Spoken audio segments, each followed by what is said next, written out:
Social media पर चल रही है। जो हमारी भारतीय जनता पार्टी में भी नए नए जो शामिल हुए पार्टी, उन पर कुछ ज़्यादा विचार वो कर रही है, तो हो सकता है उससे थोड़ा पुराने कार्यकर्ता, अपने जो वरिष्ठ कार्यकर्ता वे नाराज़ हो सकते हैं। 100% विधानसभा चुनाव लड़ूंगा, कलियर विधानसभा से भारतीय जनता पार्टी से चुनाव लड़ूंगा। पार्टी मुझे पूरा विश्वास है, पार्टी मुझे चुनाव लड़ाएगी। मैं 100% में इधर उधर नहीं भागूंगा। मैं इधर उधर झबरेड़ा चलेगा, वहाँ चलेगा, मन खराब करने से कुछ नहीं होता। एक जगह व्यक्ति अपना काम करे, मन से करे, ईमानदारी से करे, तो वाकई में निश्चित ही सफलता मिलेगी। हम तो अपील कर सकते हैं, हम भी पार्टी के सिपाही है, कार्यकर्ता हैं, हम अपील कर सकते हैं पार्टी से कि जनता की, आम जनता ओबीसी एससी का बड़ा मुद्दा है, इस पर विशेष ध्यान दिया जाए। और माननीय धामी जी इस पर विशेष ध्यान देंगे तो पक्का 100% और समाज और हमारा एससी समाज ज़्यादा से ज़्यादा जुड़ेगा भारतीय जनता पार्टी से। उनसे भी हरीश राव जी से सवाल करें कि आपका ये निकला हुआ ये शासनादेश है, आपने जो मालिकाना दिया था, आज जो धरना प्रदर्शन ये तहसीलों पर कर रहे हैं बैठ करके, उससे कुछ नहीं होने वाला। हरिद्वार जिले का बहुत बड़ा एक काम है, वो ज़्यादा एससी ओबीसी, जो एससी ओबीसी है, गरीब तबके का जो व्यक्ति है, उनका बहुत बड़ा उत्थान कर सकते हैं पार्टी। हमारी धामी सरकार अगर ये करना चाहेगी तो बड़ा।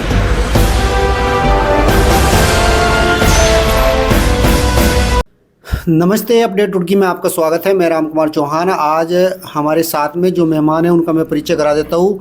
श्रीमान अमरीश कुमार जी, जो कलियर विधानसभा में पूर्व में मंडल अध्यक्ष रहे और विभिन्न पदों पर रहे भारतीय जनता पार्टी में। भारतीय जनता पार्टी की जो स्थिति है कलियर विधानसभा में, उस स्थिति पर आज बातचीत करने के लिए हमारे साथ में है अमरीश कुमार जी।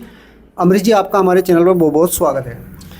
सबसे पहले मैं आपका बहुत बहुत आभार धन्यवाद करना चाहूँगा चौहान जी, आपने आज मुझे अपने स्टूडियो में बुलाने की, आपका मैं बहुत बहुत आभार धन्यवाद करना चाहूँगा। अमरीश जी, आज हमारा आपसे बातचीत करने का उद्देश्य जो है यही है कि आप पूर्व में जो है मंडल अध्यक्ष भी रहे, और पहले तो मैं आपके बारे में जानना चाहूँगा कि आपने पार्टी में कब ज्वाइन किया था, कब शुरुआत हुई आपकी पार्टी में, और क्या क्या दायित्व आपके पास रहे पार्टी में। मैं सन 2012 में माननीय श्यामवीर सैनी जी, मैं आपको परिचित दे दूं। अच्छा। माननीय श्यामवीर सैनी जी मेरे राजनीतिक गुरु हैं, मैं उनका बहुत मान सम्मान आदर करता हूं। अच्छा। और मेरे लिए भविष्य में इतना तक मेरा राजनीतिक कैरियर है उनकी वजह से है। श्यामवीर जी मुझे पार्टी में लाए थे 2012 में। अच्छा। और फिर मैं मोर्चा का मंडल अध्यक्ष बना 2013 में। 2013 से 15 तक मोर्चा का मंडल अध्यक्ष रहा, एससी मोर्चा। अच्छा। और उसके बाद में मैं भाजपा मंडल अध्यक्ष रहा 2015 से 2019 तक। उससे पूरी कलियर विधानसभा का एक ही मंडल होता था, अब तो 3 हो गए। पूरी विधानसभा का मंडल अध्यक्ष रहा हूँ मैं। और फिर उसके बाद में माताजी जिला पंचायत चुनाव लड़ी 2015 में इमली खेड़ा नए पंचायत से। अच्छा। और उसके बाद फिर मैं अपने सम्मानित जिला अध्यक्ष अनुसूचित मोर्चा अपने तिल्लू राम प्रधान जी, उनके साथ में मैं जिला उपाध्यक्ष रहा। और फिर 2000 अभी अपने धीरजपाल जी पार्षद हैं उनके। अमरीश जी, हम जानना चाहेंगे, आप कई विभिन्न पदों पर रहे पार्टी के अंदर, अभी वर्तमान में जो आप एससी कास्ट चाहते हो, शेड्यूल कास्ट चाहते हो, अभी एससी मोर्चे के जो है वो जिला अध्यक्ष बनाए गए, तो क्या आपने जिला अध्यक्ष के लिए दावेदारी नहीं करी थी? मैंने जिला अध्यक्ष के लिए दावेदारी की थी, पर पार्टी का निर्णय है, पार्टी ने जो अच्छा समझा पार्टी ने किया। हो सकता है उस व्यक्ति में मुझसे ज़्यादा काबिलियत हो, इसलिए जो हो पार्टी ने उस पर विश्वास जताया। पार्टी ने मंडल अध्यक्ष नीटू भाई मंडावर को बनाया। मैं पार्टी का बहुत आभार धन्यवाद करता हूँ। हो सकता है उसमें काबिलियत ज़्यादा हो, काम करने की क्षमता ज़्यादा हो, इसलिए पार्टी ने जिला अध्यक्ष चुना उसको। मैं पार्टी का भी और नीटू भाई का भी बहुत बहुत आभार धन्यवाद करता हूँ। अगर हम वोटों की बात करें तो यहाँ पे जो है वो वोट एससी समाज की काफ़ी ज़्यादा है हरिद्वार ज़िले के अंदर, तो कहीं ये बात नहीं आएगी कि भाई हमारे समाज के आदमी को जो है वो नहीं बनाया अध्यक्ष? नहीं, पार्टी ने ऐसे बात नहीं है। भारतीय जनता पार्टी ने हरिद्वार ज़िले में एक अपने देशराज कर्णवाल जी है, आपको पता है, राज्य मंत्री है, एससी समाज से है। और अपने भारतीय जनता पार्टी ने अनेकों पद पे अपने मेन टीम में भी रखा हुआ है। अभी भारतीय जनता पार्टी ने मेन भाजपा में जिले की, ऐसा नहीं है। भारतीय जनता पार्टी अपने एससी समाज का मान सम्मान कर रही है, बहुत मान सम्मान कर रही है, ऐसा कुछ नहीं है चौहान जी। देशराज कर्णवाल जी का आपने नाम लिया। देशराज कर्णवाल जी जो है उत्तर प्रदेश से आकर के यहाँ राजनीति कर रही है अपनी, तो लोगों को ये लगता है कि भाई ये तो हमारे बीच का आदमी नहीं है, और ये जो तो पार्टी की राजनीति करे, पार्टी के हिसाब से उन्हें पद मिला। देखिए, मैं पहले पूर्व एमएलए रहे झबरेड़ा विधानसभा से, और लगातार काम कर रहे हैं पार्टी का। लगातार आप देख रहे हैं सरकार जनता के द्वारा हर जगह में जा रहे हैं, कैंपों में जा रहे हैं, काम करा रहे हैं, और मुझे नहीं लगता कि ऐसा कुछ। जनता का क्या काम करा? अब ये आपके समाज की अगर हम बात करें तो समाज का, और जैसे उन्हें समाज के हिसाब से बनाया होगा, मंत्री बनाए अभी वर्तमान में, तो ऐसा कुछ ऐसा काम याद आप बता सको कि भाई उन्होंने काम किया? देखिए, जनता का काम जो मैं गिनवा देना चाहता हूँ, जनता काम सीधी सरकार कर रही है, चाहे प्रदेश की हो चाहे केंद्र की हो। जितना सम्मान भारतीय जनता पार्टी सरकार में अपने समाज को मिला है, वो आज तक मुझे लगता नहीं कांग्रेस सरकार में दिया हो।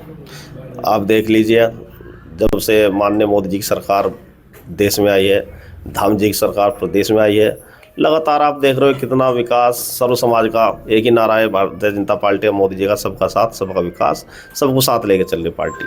अमृत जी, आपने जो बात कही कि कांग्रेस पार्टी में सम्मान नहीं मिला, जो मिला वो भारतीय जनता पार्टी में मिला, मगर जब हम एससी समाज को देखते हैं, जिस प्रकार भीम आर्मी के साथ में ये समाज जुड़ता जा रहा, उस प्रकार एससी मोर्चों के साथ में या जो भाजपा के एससी नेता है उनके साथ नहीं जुड़ रहा है, क्या कारण है?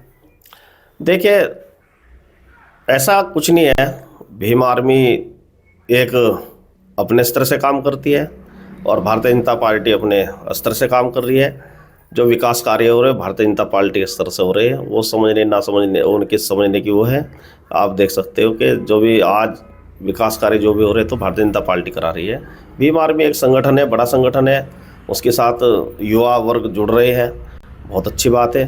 पर आप देख सकते हो कि जितना विकास कार्य, आप पिछली रिपोर्ट देख लीजिए, प्रदेश में सरकार हो चाहे आप देश में केंद्र में सरकार हो, जितना विकास कार्य भारतीय जनता पार्टी ने कराया, खास आज तक मुझे लगता नहीं कि इतना विकास कार्य किसी ने कराया हो। नहीं, इतना विकास कार्य करने के बावजूद भी जो है कलियर विधानसभा वो अब तक आप 15 सालों से अभी जिता नहीं पाई, ऐसी समाज बताता है, वोट नहीं देता। चौहान जी, आपकी बात गलत है यार, इसलिए गलत है। हमारी नई विधानसभा 2009 में बनी थी, कलियर विधानसभा। हम जब लोकसभा चुनाव 2009 में हुआ, हरीश रावत जी चुनाव लड़े, तो कलियर विधानसभा में लगभग हमें 9000 वोट मिली थी। 2009 में लोकसभा जब चुनाव हुआ, तो जब शामवीर सैनी जी चुनाव लड़े 2012 में, तो हमें लगभग 22,500 वोट हम वहाँ मिले। लगातार भारतीय जनता पार्टी की वहाँ पे जो वोट बढ़ी है, 2009 से आज तक का आप रिकॉर्ड उठाकर देख लीजिए कितनी वोट बढ़ी है। लगातार भारतीय जनता पार्टी वहाँ पर वोट अपनी बढ़ा रही है। तो ये जो कलियर विधानसभा जीत नहीं पा रही, हर बार हार जा रहे, तो इसका हारने का क्या कारण रहा?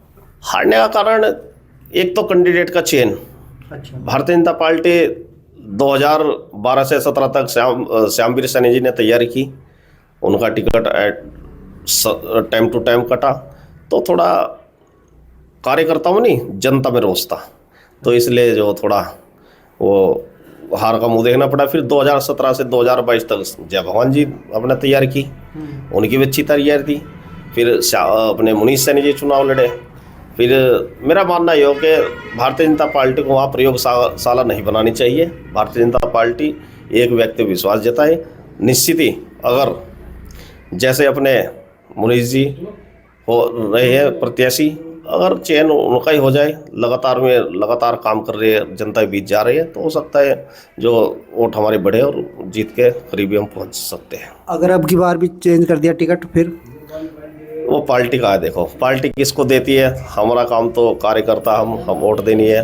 पर कार्यकर्ता को बहुत बड़ा दुख होता है उस समय ना, जब पार्टी हारती है वहाँ। अच्छा, कुछ लोगों का कहना ही है, क्योंकि हम फील्ड में रहते हैं, तो लोगों की एक नीचे से आवाज़ ये भी जाती है कि जानबूझ के ये सीट हराने के लिए टिकट चेंज किया जाता है बार बार, ऐसा कुछ है क्या?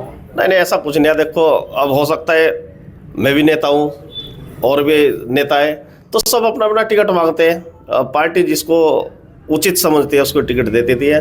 पर हम जैसे कार्यकर्ताओं का तो हमारा मन है कि हम भारतीय जनता पार्टी वोट दें, कोई प्रत्याशी हो हमारी तरफ से। हमारा चुनाव हमारा प्रत्याशी कमल का फूल है, हम कमल के फूल को वोट करेंगे। तो अब की बार ये सीट निकाल पाओगे? अगर ये टिकट रहा वही पुराना, मुनीष जी को अगर टिकट दिया जाए तो निकल जाएगी? 100% निकलेगी टिकट, 100%। पार्टी जो है इस बार जो बहुत अच्छी वोटों से जीत रही है वहाँ, ऐसा नहीं है। अभी आपने एसआर जो कार्यक्रम चल रहा है उसमें आपने देखा बिहार में क्या हुआ, कलियर विधानसभा में आप देख सकते हो 15-16 हज़ार फर्जी वोट है यहाँ। अगर वे सरकार उस पर अच्छा कार्य कर रही है, वो कार्य चलेगा तो निश्चित ही भारतीय जनता पार्टी की जीत होगी।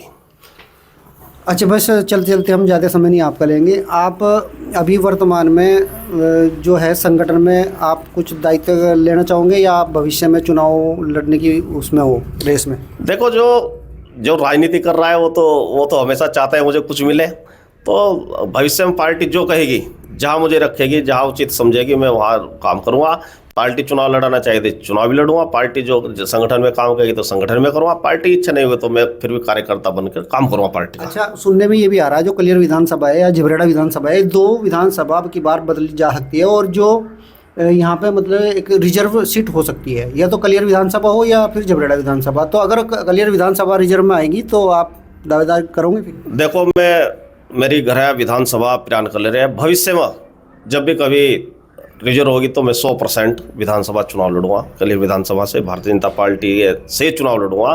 पार्टी मुझे पूरा विश्वास है, पार्टी मुझे चुनाव लड़ाएगी। मैं 100% में इधर उधर नहीं भागूंगा। मैं इधर उधर झबरेड़ा चलेगा, वहाँ चलेगा, मन खराब करने से कुछ नहीं होता। एक जगह व्यक्ति अपना काम करे, मन से करे, ईमानदारी से करे, तो वाकई में निश्चित ही सफलता मिलेगी। और अगर टिकट ना दिया हो भाजपा ने आपको? टिकट न दे तो टिकट चुनाव, जिसको भी टिकट देगी उसे चुनाव लड़वाएंगे।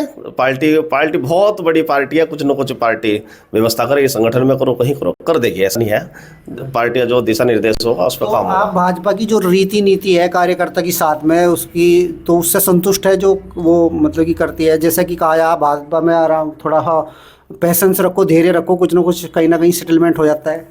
देखिए, भारतीय जनता पार्टी का जो रीति नीति है, अभी क्या हो रहा है हमारे भारतीय जनता पार्टी में, ये बात मैं ज़रूर कहूँगा कि जो हमारे पुराने कार्यकर्ता थे, जो पुराने कार्यकर्ता है, ईमानदारी जो अभी नई जो आप अन्यथा न ले, सोशल मीडिया पर चल रही है, जो हमारी भारतीय जनता पार्टी में भी नए जो शामिल हुए, पार्टी उन पर कुछ ज़्यादा विचार वो कर रही है। तो हो सकता है उससे थोड़ा पुराने कार्यकर्ता, अपने जो वरिष्ठ कार्यकर्ता भी नाराज़ हो सकते हैं। तो पार्टी को थोड़ा इस विषय पर थोड़ा अपना विचार रखना चाहिए। तो अमरीश जी, कहीं ऐसा तो नहीं है कि पार्टी में कार्यकर्ता ज़्यादा हो गए हो तो नए लोगों को मौका दिया जा रहा है? जो पुराने हैं वो तो पुराने हैं ही, वो तो कहीं जा ही नहीं रहे। पुराने जो कार्यकर्ता, वरिष्ठ कार्यकर्ता, उन्हें पता है भारतीय जनता पार्टी रीति नीति है। जो नई है वो नई तो आप देख रहे हो, कभी वहाँ। तो ऐसा नहीं है। भारतीय जनता पार्टी, हमारे जो पुराने कार्यकर्ता, वरिष्ठ नेता है, वे जो नए हमारे भाई है, हमारे पार्टी के नेता है और पदाधिकारी भी है, उनका सबका मान सम्मान उनको पार्टी की रीति नीति से चलाती है और पार्टी की रीति नीति में लाकर उन पर काम करवाते हैं। हमारी ऐसी पार्टी है, या किसी का कोई विरोध नहीं है, कुछ नहीं है, अपना ठीक है, ठीक चल रहा है जो भी है। पर थोड़ा देखने में जो मिल रहा है भारतीय जनता पार्टी का ये मामला, थोड़ा पार्टी को विचार करना चाहिए इस विषय पर। जो पुराना कार्यकर्ता, उसे मान सम्मान कहीं ना कहीं व्यवस्था उसकी करनी चाहिए। अमरीश जी, हम देख रहे हैं जिस प्रकार एससी समाज को ऐसा लगता है कि वो भाजपा जो है वो उनकी हक की बात नहीं कर रही, तो ऐसा क्या काम करे केंद्र सरकार या भाजपा सरकार जिससे कि एससी समाज अपने आप को जुड़ा हुआ महसूस करे भाजपा के साथ में? देखिए, अभी आपने सवाल करते एक सवाल में सवाल किया है कि भारतीय जनता पार्टी ऐसा क्या काम करे जो एससी समाज खुश हो जाए, एससी समाज जुड़ जाए। ऐसा नहीं है। भारतीय जनता पार्टी लगातार एससी समाज का काम कर रही है और लगातार हमें पूर्ण विश्वास है धामी जी की सरकार में, मोदी जी की सरकार में एससी समाज का पूरा काम हो रहा है। और एक विषय है मेरा, अगर भारतीय जनता पार्टी एक बहुत बड़ा, हरिद्वार जिले का बहुत बड़ा एक काम है, वो ज़्यादा एससी ओबीसी, जो एससी ओबीसी है, गरीब तबके का जो व्यक्ति है, उनका बहुत बड़ा उत्थान कर सकते हैं पार्टी। हमारी धामी सरकार अगर ये करना चाहेगी तो बड़ा पार्टी को लाभ मिलेगा। वो हमारे जो श्रेणी 3 के जो पट्टे थे, जो सरकार ने आवंटन किए थे 2011 में, कैंसिल हो गए थे एसडीएम स्तर से, अगर उनको बहाल करके उनको मालिकाना हक दे दिया जाए, पूरे हरिद्वार जिले का विषय है। कुछ ऊपर पहाड़ों में जो उधम सिंह नगर, जब यशपाल आर्य जी कांग्रेस चुनाव लड़े थे, उपचुनाव वहाँ पे, तो हरीश रावत जी के समय में, उस समय वहाँ पर उन्हें मालिकाना हक दिया गया था। हमारे हरिद्वार जिले को ऐसी बहुत ज़मीनें हैं, उसमें ओबीसी एससी समाज की लगातार ज़मीनें हैं। अगर उनको सरकार मालिकाना हक दे दी जाए, एससी समाज को बड़ा लाभ पहुँचेगा, ओबीसी को पहुँचेगा, गरीब तबके को लाभ जरूर पहुँचेगा। तो मैं तो आपके चैनल के माध्यम से माननीय धामी जी से निवेदन करूँगा, प्रार्थना करूँगा कि जो हमारे एससी समाज के, ओबीसी समाज के जो श्रेणी 3 के जो पट्टे हैं, वे बहाल करते हुए उन्हें मालिकाना हक देने का काम करे। और एससी समाज और ओबीसी समाज, मुझे पूर्ण विश्वास है कि भारतीय जनता पार्टी के साथ लगातार जुड़ी रहा है। बाकी अगर ये कार्य हो जाए, बहुत महान कार्य होगा और पूरा समाज, पूरा ओबीसी तबका और पूरा अपना एससी समाज तबका माननीय धामी जी की ऋणी रहेंगे सदा। अमरीश जी, बहुत बड़ी बात आपने ये करी। ये जो पट्टे है श्रेणी 3 के पट्टे, ये कब आवंटित किए गए थे? ये जब सन 76 में आवंटित किए गए थे। और ये निरस्त किसने करे अभी? ये निरस्त ये 5 साल के लिए दिए थे, उसमें लिखा हुआ था अच्छा। समय अवधि 5 साल के। तो 5 साल में ऑटोमेटिक ही एसडीएम को राइट है, उन्होंने जो निरस्त कर दिए थे। तो आप चाह रहे हैं कि ये पट्टे दोबारा से बहाल कर दिए जाए? बहाल देखो, उसमें सरकार ही कर सकती है, सरकार कर मुख्यमंत्री कर सकते हैं उसमें ना। अच्छा। बाकी मैं कहने लगूँ, एसडीएम कहने लगे, एडीएम कहने लगे, मैं नहीं कर सकते। धामी जी कर सकते हैं। मोदी अपने जो भाजपा सरकार है, सरकार किसी की भी हो, अगर सरकार करना चाहिए तो कर देगी। अभी 2000 शायद 2015 में एक जियो निकाला था हरीश रावत ने, उससे कुछ लाभ नहीं हो पाया। उन्होंने जियो निकाला था एक अभी मालिकाना हक देने का, पर उन्होंने पूरा उसका वो नहीं किया। अब वो उसको कह सकते हैं गादड़ पर्चा। अब हरीश रावत जी हर तहसील में जा कर के अपना धरना प्रदर्शन कर रहे हैं, यानी कि अपने दिए आदेश को जो जनता गुमराह कर रहे हैं, जनता का बेवकूफ़ बना रहे हैं, एससी समाज का बेवकूफ़ बना रहे हैं, लगातार जा रहे हैं, धरना प्रदर्शन दे रहे हैं। ऐसा कुछ नहीं है। अगर हरीश रावत जी उस समय चाहते, इसको ध्यान में रखते हुए, तो पूरा काम कर देते। वो जो मैं तो उसको एक किस्म का गादर परचाई कहूँगा। अब हरीश रावत जी हमारे एससी समाज को बखलाने का काम कर रहे हैं, बेवकूफ़ बनाने का काम कर रहे हैं। हमारा एससी समाज सीधा सच्चा आदमी है, ये मेहनती है, मजदूर है, उनका टाइम बर्बाद कर रहे हैं कि ऐसा हो जाता है, ऐसा हो जाता है। अरे आप जब मुख्यमंत्री थे, आपने तब क्यों नहीं सोचा?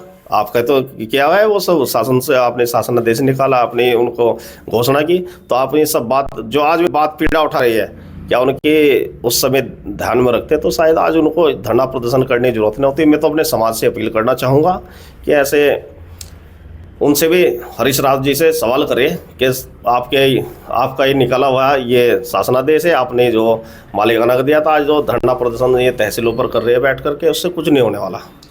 अमरीश, ये तो बहुत बड़ा मुद्दा आपने बता दिया। और धामी सरकार 2027 में अगर चाहे तो ये 5 सीटें यहाँ से कांग्रेस पार्टी के खाते में जा रही, तो इन पे भी जीत सुनिश्चित कर सकते हो बड़े मुद्दे को लेकर के अगर चले तो। ये तो बड़ा मुद्दा। कौन सी सीट कांग्रेस खाते में जाती है? कलियर विधानसभा, भगवानपुर विधानसभा, जबरेड़ा विधानसभा, मंगलौर, चारों तरफ रुड़की के जो है इन विधानसभाओं पे तो कांग्रेस का कब्जा है। इस बार 9 के 9 विधानसभा भारतीय जनता पार्टी के हैं। आप देख लेना, भारतीय जनता पार्टी के पक्ष में आएगी। हम तो अपील कर सकते हैं, हम भी पार्टी के सिपाही है, कार्यकर्ता हैं, हम अपील कर सकते हैं पार्टी से कि जनता की, आम जनता, ओबीसी एससी का बड़ा मुद्दा है, इस पर विशेष ध्यान दिया जाए। और माननीय धामी जी इस पर विशेष ध्यान देंगे तो पक्का 100% और समाज और हमारा एससी समाज ज़्यादा से ज़्यादा जुड़ेगा भारतीय जनता पार्टी से, लगातार वोट देगा भारतीय जनता पार्टी को। तो दोस्तों, ये अमरीश जी ने एक बड़ा आइडिया दिया 2027 के लिए। अगर एससी समाज को जोड़ना चाहती है सरकार, तो ये बड़ा काम उनके हक में कर सकती है। आप क्या समझते हो? आप ये कमेंट में अपनी राय रख सकते हो। बने रहिए हमारे साथ में, अगली वीडियो में फिर मिलेंगे। नमस्कार।